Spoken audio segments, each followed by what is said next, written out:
Starting stream. Get ready for a lot of tech news and games on Monday. Let's jump right in. This is your 4 p.m. Pacific live stream, and we're going to start off with Apple brings coding education to more students for Computer Science Education Week. So this is Apple's free hour of coding. The sign-ups are starting today. You can go to any Apple, I believe all Apple stores, and the coding sessions will be December 1st to the 14th. So this is targeted for kids 6 to 12, and then also a little bit more advanced session for kids older than 12. Anyone older than 12. And what we have here is there's some more materials for the Swift Coding Club.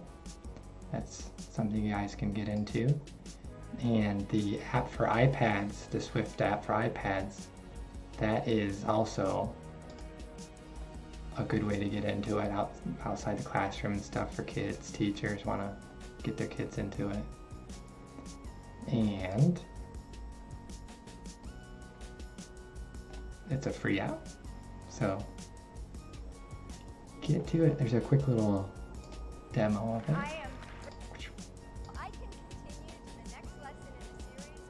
You can drag commands and group a bunch of them together, and game style on the side for you to enjoy and see your actual coding.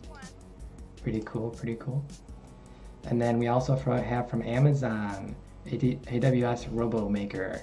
This is a service that they're just putting out, and this is for like robot operating systems. This is for like more mass scale. It's a quick little video they also animated. The 4 key points, ROS. So cloud extensions for ROS.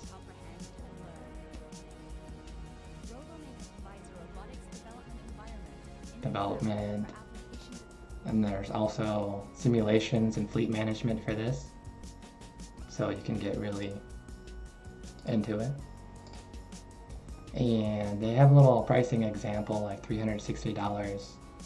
This is a breakdown of everything. There's also a little calculator tool if you're a business into this and need a bunch of the cloud-based robot operating system stuff.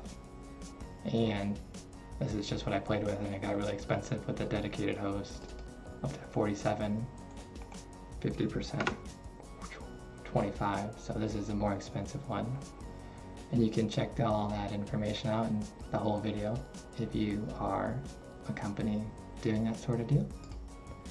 And we also have some Mars news for everyone today from NASA. Their InSight spacecraft struck Mars. There was a 6-7 minute fright for everybody while it was landing. Everyone was in high anticipation. And you got everyone gonna go crazy here in a second. Wait for it. Ooh. Everyone seemed happy with this. This is for the seismic waves. They're studying Mars and the heat below the surface. There's a bunch of information about this you can actually check out on their link for the InSight Mars. It was a 6-month mission flight, and then there's a picture that it took. This is like dust kicked up on the lens. That looks like the pointing towards the horizon. Well, that way. So, and there's Mars news, that means that there's always Elon Musk. Something interesting to say. 70% chance in an interview with Exos that he will go to Mars and die. He didn't say that, but he gave a 70% chance, he said, and also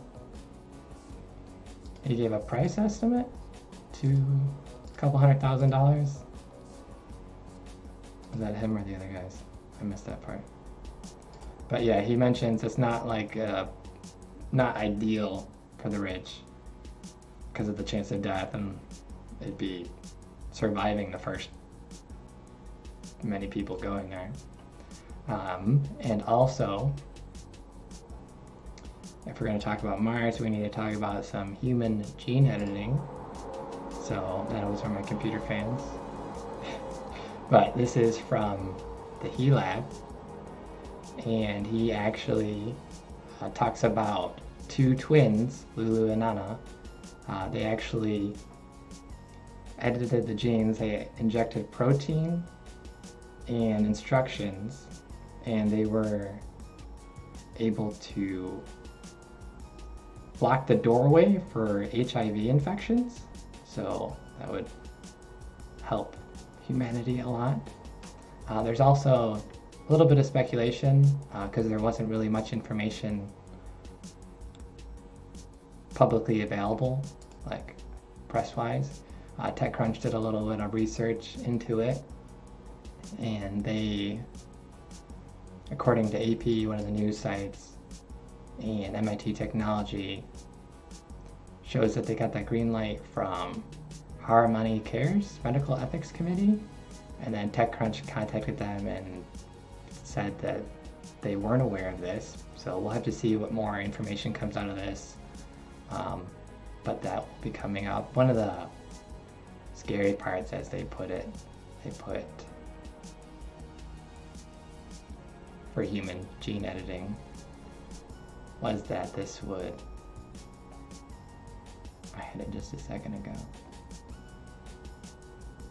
It was the idea of like it would be passed on, and then what do we do after that?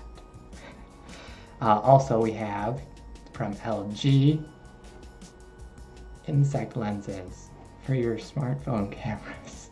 16 camera lenses. This is a patent, so just we're gonna get there eventually, hopefully. But this is the idea. The article mentions that it could be useful if you don't think 16 cameras will be in your pocket soon. Could be good for like 3D scans and that kind of thing, along with 16 different magnifying scopes if you really wanted.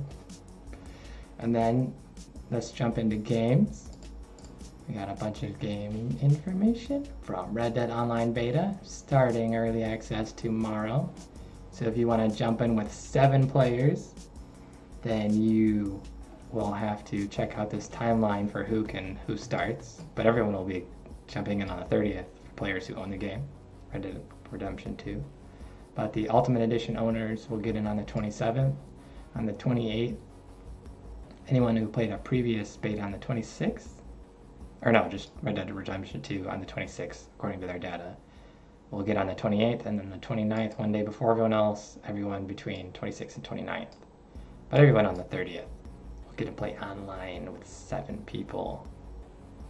So that is going to be pretty good. Let's jump over to World of Warcraft patch 8.1.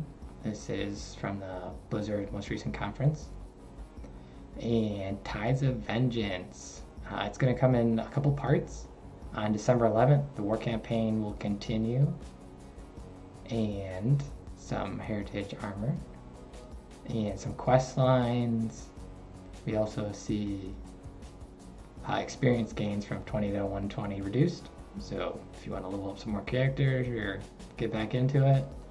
And then part 2, sometime in January they're looking like.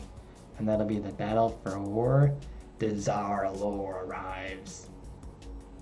I did a good job pronouncing that. And then a new PvP season. And then later there'll be part 3 for the second raid, Crucible of Storms. And Story of Zal Atath unfolds. So that'll be pretty good in January. And the first part in December. And then we have some fun video from Star Citizen player Tyler. He and a buddy are just out in space and docks his ship. Goes to get out. We're gonna skip just a little bit. And he starts falling to his enemy in this particular moment, gravity.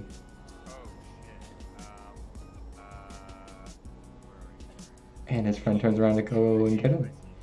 And basically what happens throughout this whole video is their attempts of trying to land in the spaceship. Pretty sandboxy experience for them. And if you want to see him actually enter the ship, you'll have to go check out his video. Links in the description as soon as I put them there.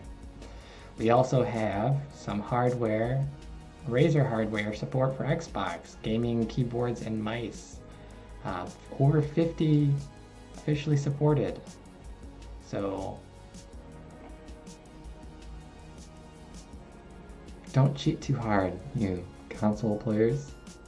They also have in January a wireless keyboard and mouse combo that they're designing, Razer themselves. And these are the supported game integrations.